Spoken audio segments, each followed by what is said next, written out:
જય સ્વામિનારાયણ વિદ્યાર્થી મિત્રો, ધોરણ 10 વિષય સામાજિક વિજ્ઞાનની અંદર પાઠ નંબર 11 ભારતનું જળ સંસાધન એની અંદર ભાગ 1 ની અંદર આજે આપણે આટલા મુદ્દા છે એની ચર્ચા છે એ કરવાની છે.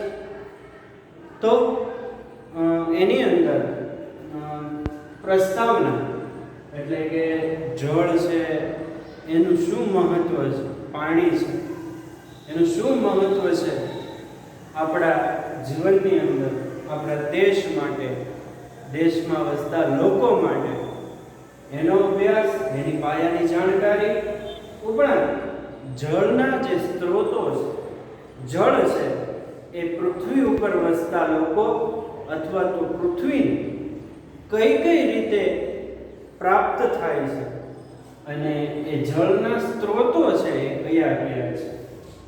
પછી જળ સંસાધનો અને એના ઉપયોગ, ભારતને મળેલી વિવિધ જે નદીઓ છે અને એની અંદર રહેલું જે જળ સંસાધન છે એનો ઉપયોગ છે આપણે કઈ રીતે કરીએ છીએ. તો મોટા ભાગે એનો બે રીતે ઉપયોગ થાય છે. એક સિંચાઈ માટે, સિંચાઈ માટે એટલે કે ખેતીની જમીનને પાવા માટે, એના પાકના પાણી માટે સિંચાઈનો ઉપયોગ થાય છે.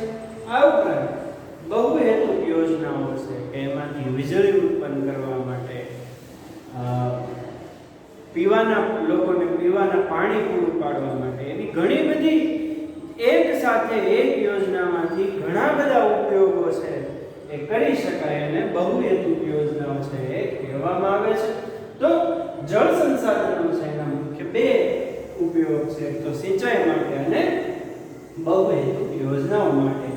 આ ઉપરાંત ભારતની અંદર સિંચાઈ ક્ષેત્રનું વિતરણ, ભારતની અંદર આવેલા જે જુદા જુદા ડેમો છે અને જે સિંચાઈની સગવડ પૂરી પાડે છે એનું વિતરણ છે કઈ રીતે થયેલું છે એ, અને જળ સંકટ સામે આપણા જે જળ સંસાધન છે એનું શું મહત્વ છે એની ચર્ચા છે આપણે આજે આ પાઠની અંદર વિગતવાર કરવાની છે. જોઈએ આપણે કે જળ છે પેજ નંબર 90 ઉપર છે. એ પહેલા થોડી સ્પષ્ટતા કરેલો કે આ જે પાઠ છે એનો કુલ ગુણભાર છે એ 10 માર્કનો છે. કેટલા? કુલ ગુણભાર આ પાઠનો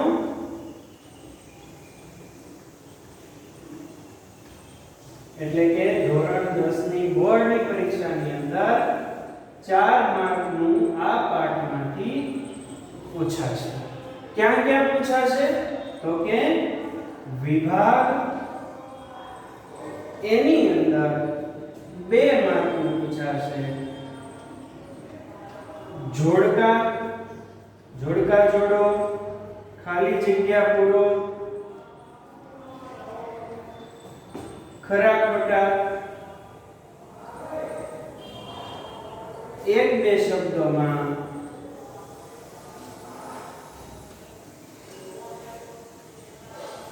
ઉત્તર અને વિકલ્પ. આ કોઈ પણ જગ્યાએ 2 માર્કનું છે આ પાઠમાંથી પૂછાશે. આ ઉપરાંત વિભાગ 2 ની અંદર 1-2 વાક્યમાં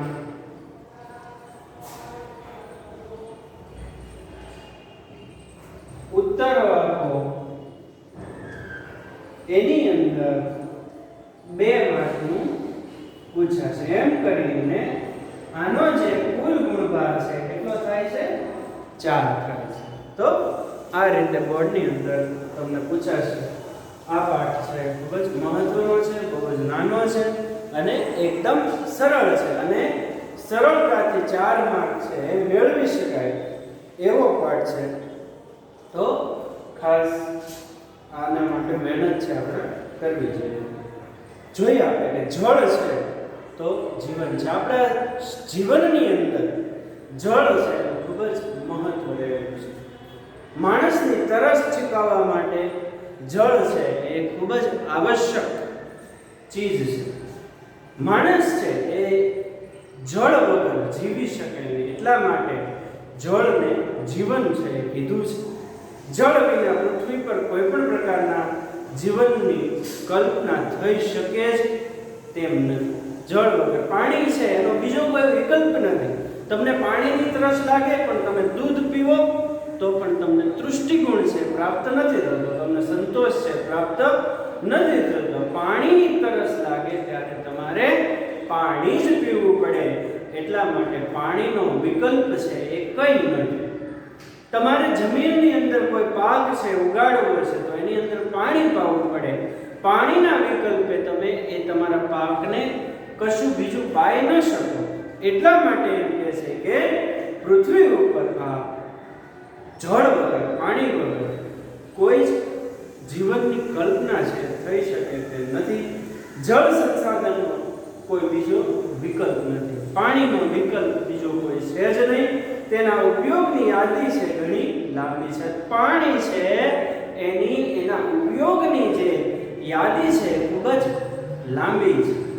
પાણી પીવા માટે વપરાય, પાણી ઉદ્યોગમાં વપરાય, પાણી ખેતીમાં વપરાય. પાણીના ઉપયોગની જે યાદી છે એ ખૂબ જ લાંબી છે. સમગ્ર જીવસૃષ્ટિ પર જીવન ટકાવી રાખવા જળનો જ ઉપયોગ છે કરે છે. પોતાનું જીવન ટકાવી રાખવા માટે સૃષ્ટિ ઉપર કે પૃથ્વી ઉપર વસતા દરેક પ્રાણીઓ, પશુઓ, પક્ષીઓ કે માણસ પાણી ઉપર નિર્ભર છે. તમે કદાચ જમવાનું છે એ 2-3 દિવસ ન મળે તો ચલાવી શકો, પણ પાણી છે એ તમને ન મળે તો તમે 2-3 દિવસ છે ચલાવી શકતા નથી. આમ સમગ્ર જીવસૃષ્ટિને પોતાનું જીવન ટકાવી રાખવા જળનો ઉપયોગ કરવો આવશ્યક હોય છે. કોઈ પણ દેશની સમૃદ્ધિનો આધાર તેની ખેતી અને તેમાં વપરાતા જળ ઉપર છે. કોઈ પણ દેશનો સમૃદ્ધિનો આધાર આપણે જોયું ભારતની ખેતી પાઠ 10 ની અંદર કે ભારત છે વિશ્વની અંદર ખેતી ઉત્પાદનની અંદર દ્વિતીય ક્રમાંકે છે. એની પાછળનું જો કોઈ કારણ હોય તો ભારતને મળેલા વિપુલ જળ સંસાધનનો એની પાછળ બહુ મોટો ફાળો છે. તો એ સમૃદ્ધિનો આધાર છે એ જળ ઉપર છે. જળની વિશેષ જરૂરિયાત પીવામાં અને ઘરેલું કાર્યોમાં તથા ઉદ્યોગોમાં રહે છે. વધતી જતી વસ્તી અને વિકાસ કાર્યોમાં જે ઝડપે અને જથ્થામાં જળ વપરાય છે તે રીતે જળની અછત છે એ સર્જાતી જાય છે. તે બાબતને ધ્યાને રાખીને જળનો વિવેકપૂર્ણ ઉપયોગ છે ખૂબ જ જરૂરી છે. જળ, પાણી છે એનો ઉપયોગ અત્યારે એટલો બધો આડેધડ થાય છે કે આ જળ સંસાધન છે એનો બગાડ છે પુષ્કળ માત્રાની અંદર થવા લાગ્યો છે.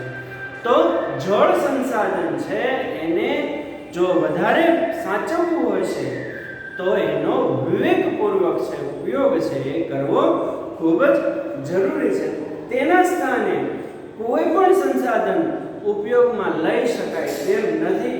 પર્યાવરણ જીવંત છે તો તે જળ સંસાધનને કારણે જ. તેથી જળ એ જીવનનું અભિન્ન અંગ છે. પર્યાવરણ છે એ જીવંત છે એનું કારણ માત્ર ને માત્ર આપવું હોય તો એ પાણીને આધારી છે.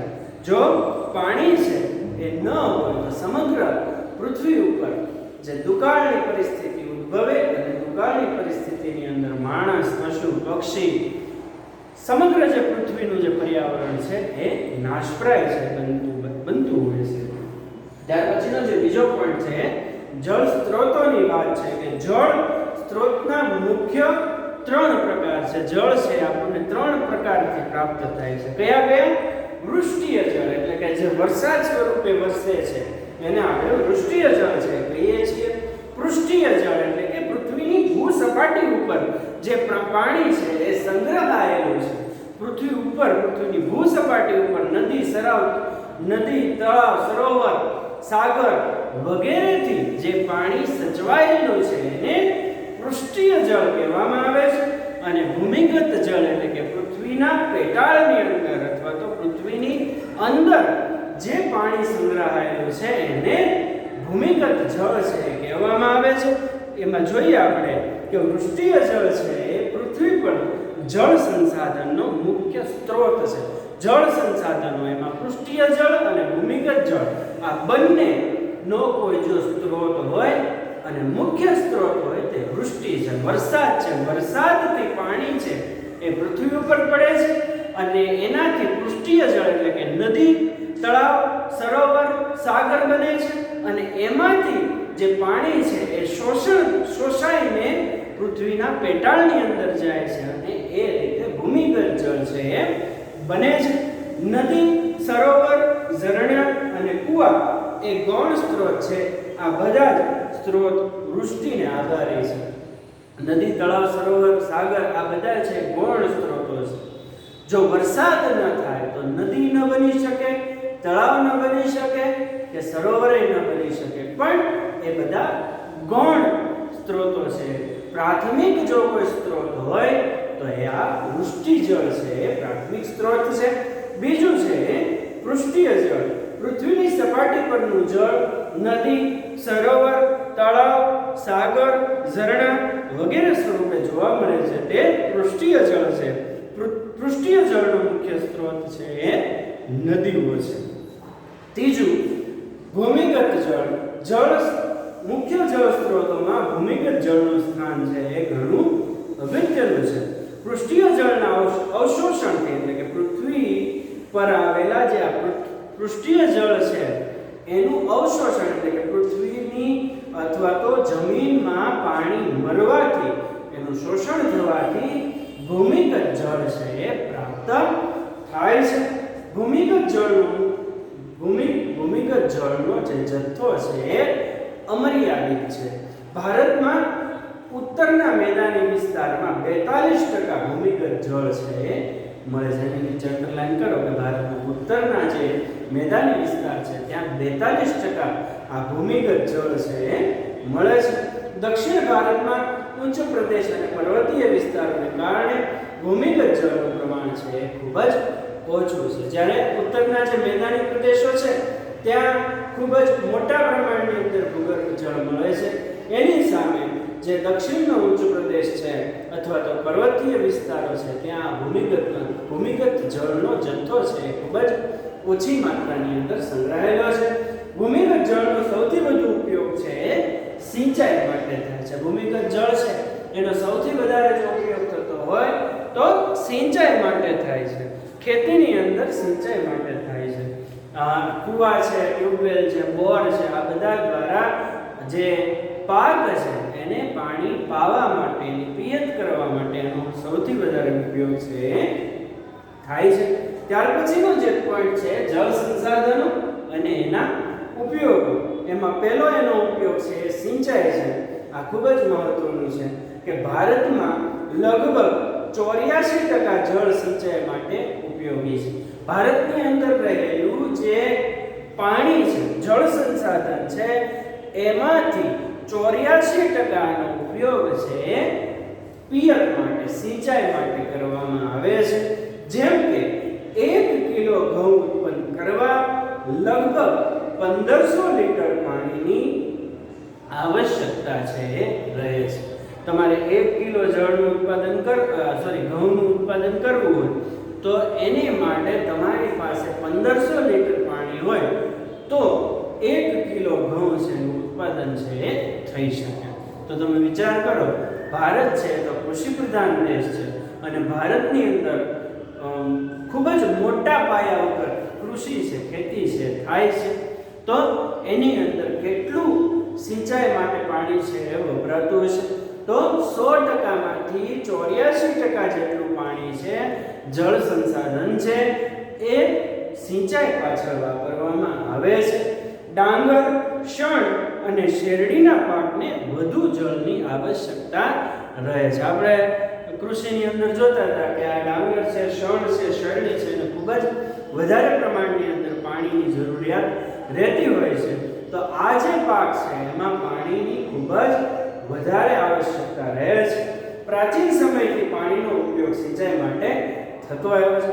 પ્રાચીન સમયથી માણસ છે જ્યારે કંઈક પોતાના આવાસની શોધમાં હતો ત્યારે એ માણસ છે નદી કિનારે છે સ્થિર થાય છે. એનું કારણ તો કે નદી કિનારે જો એ રહે તો એ ખેતી છે એ કરી શકે, અને ખેતી કરવી હોય તો પાણી છે એની ખૂબ જ મોટી આવશ્યકતા રહેતી હોય છે. એટલા માટે જ કહેવાય છે કે જે મોટી સભ્યતાઓ છે, જે મોટી સંસ્કૃતિઓ છે એ મોટા ભાગે નદીના નામ ઉપર આધારિત હોય છે. દાખલા તરીકે સિંધુ ખીણની સંસ્કૃતિ.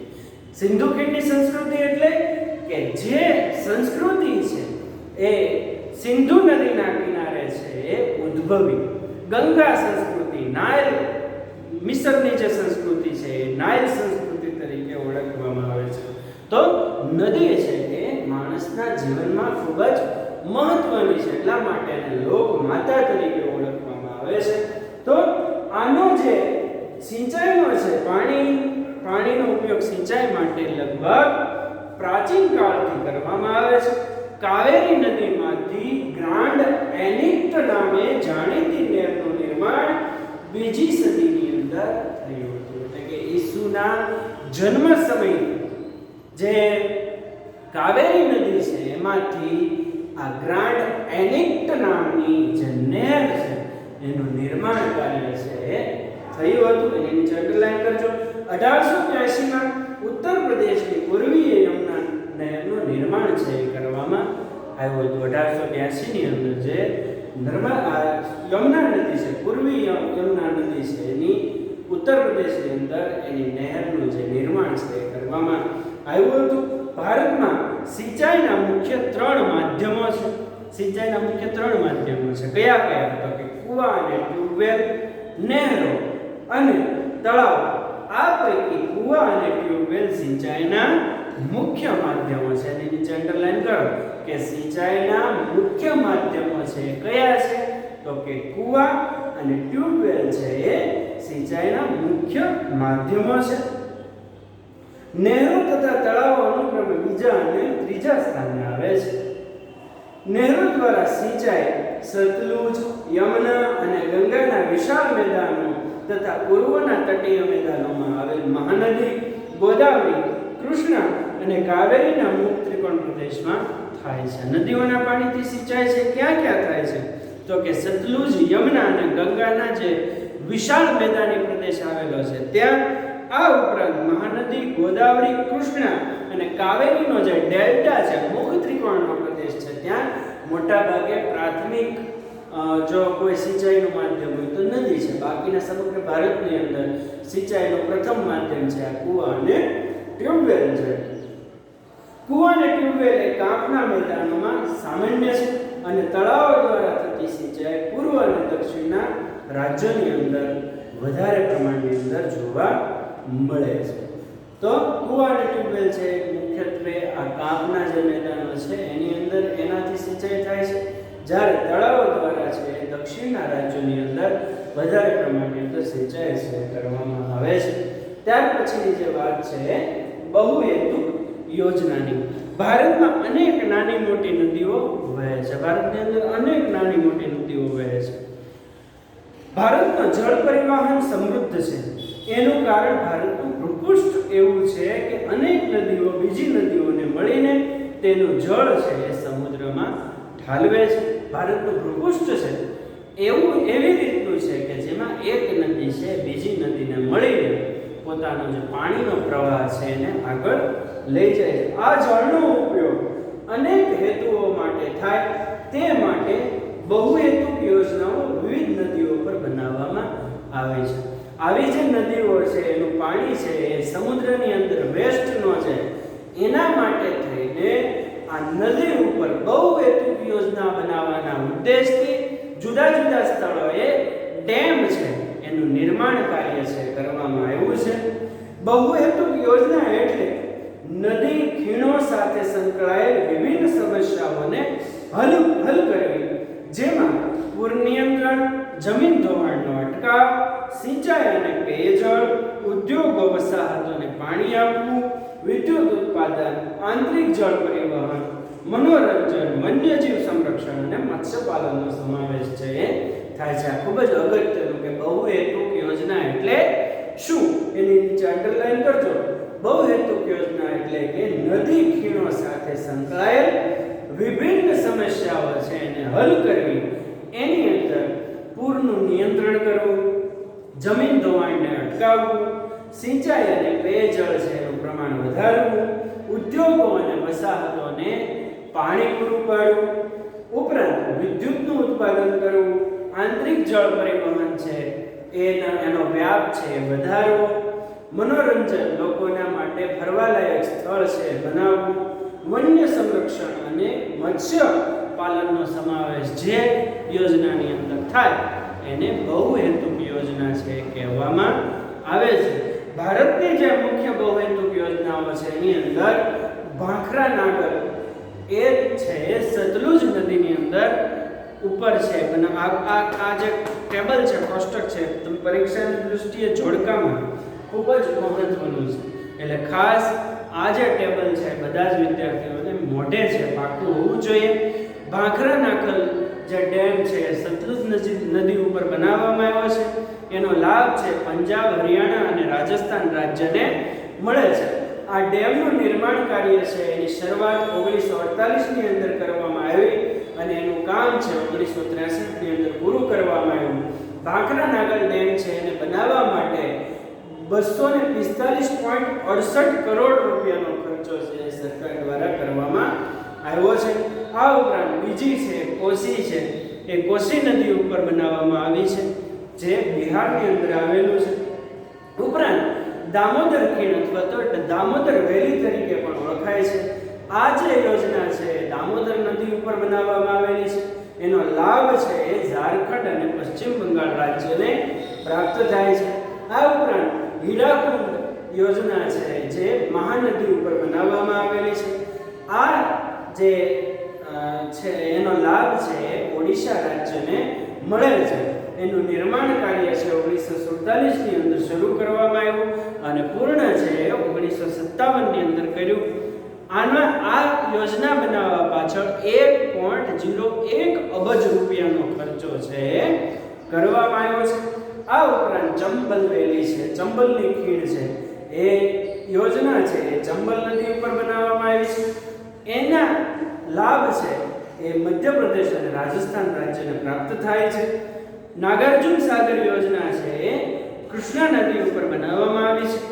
એનો લાભ છે આંધ્રપ્રદેશ અને તેલંગાણા રાજ્યને પ્રાપ્ત થાય છે. એનું નિર્માણ કાર્ય છે 1955 ની અંદર શરૂઆત થઈ છે અને 1967 ની અંદર એ પૂર્ણ થઈ છે. આ યોજના પાછળ સરકાર દ્વારા 132 કરોડ રૂપિયા છે એનો ખર્ચો કરવામાં આવેલો છે. ત્યાર પછીની જે બહુહેતુક યોજના છે કૃષ્ણરાજ સાગર નામની બહુહેતુક યોજના છે. આ યોજના છે કાવેરી નદી ઉપર બાંધવામાં આવી છે. આ યોજનાથી કર્ણાટક અને તમિલનાડુ રાજ્ય છે એને લાભ છે પ્રાપ્ત થાય છે. એનું નિર્માણ કાર્ય છે એ 1911 ની અંદર અંગ્રેજો દ્વારા શરૂ કરવામાં આવ્યું અને પૂર્ણ છે 1938 ની અંદર કરવામાં આવ્યું. આ યોજના બનાવવા પાછળ 10.34 લાખ રૂપિયાનો એ સમયની અંદર ખર્ચો છે થયેલો. ત્યાર પછીની જે બહુહેતુક યોજના છે તુંગભદ્રા છે. તુંગભદ્રા નદી ઉપર બાંધવામાં આવેલી હોવાથી એને તુંગભદ્રા બહુહેતુક યોજના કહેવામાં આવે છે. આનો લાભ છે કર્ણાટક, આંધ્રપ્રદેશ રાજ્યને પ્રાપ્ત થાય છે. એનું નિર્માણ કાર્ય છે 1949 ની અંદર શરૂ કરવામાં આવી અને પૂર્ણ છે 1953 ની અંદર કરવામાં આવ્યું. આ યોજના પાછળ 16.96 કરોડ રૂપિયાનો ખર્ચો છે થયેલો છે. ત્યાર પછી જે નર્મદા ખીણ છે, નર્મદા વેલી અથવા તો સરદાર સરોવર ડેમ છે એ ભારતની સૌથી મોંઘી પરિયોજના છે જે નર્મદા નદી ઉપર બાંધવામાં આવેલી છે. એનો લાભ છે એ મધ્યપ્રદેશ, ગુજરાત, રાજસ્થાન અને મહારાષ્ટ્ર રાજ્યને પ્રાપ્ત થાય છે. આ જે બંધ છે એ આપણા ગુજરાતના નવાગામ અથવા તો કેવડિયા કોલોની પાસે આ બંધનું નિર્માણ કાર્ય છે કરવામાં આવ્યું છે. એની શરૂઆત છે એ ભારતના પ્રથમ વડાપ્રધાન જવાહરલાલ નહેરુ દ્વારા 1961 ની અંદર એની સ્થાપના છે કરવામાં આવી છે અને હાલના જે વડાપ્રધાન છે 2017 ની અંદર નરેન્દ્ર મોદી છે એનું એને ઉદ્ઘાટન કર્યું છે. આ યોજના છે એ એ બનાવવા પાછળ 47,202 કરોડ રૂપિયાનો આજ સુધી ખર્ચો છે થયેલો છે. આ ઉપરાંત કડાણા અને વણાકબોરી જે મહીસાગર નદી પર બાંધવામાં આવેલી પરિયોજના છે, જે ગુજરાત રાજ્યની અંદર આવેલી છે અને ગુજરાત જેનું લાભાન્વિત રાજ્ય છે. આ ઉપરાંત ઉકાઈ અથવા તો કાકરાપાર જે તાપી નદી ઉપર બનાવવામાં આવેલી છે, એની પણ લાભાન્વિત છે ગુજરાત રાજ્ય જ છે. ધરોઈ જે યોજના છે સાબરમતી નદી ઉપર બાંધવામાં આવેલી છે અને એનો પણ લાભ છે આપણા ગુજરાત રાજ્યને જ પ્રાપ્ત થાય છે. તો આજે છે એ આપણે આ બંને જે ટોપિક છે એને નથી લેતા, એને આપણે ભાગ 2 ની અંદર પાછા લઈશું. ત્યાં સુધી જય સ્વામિનારાયણ.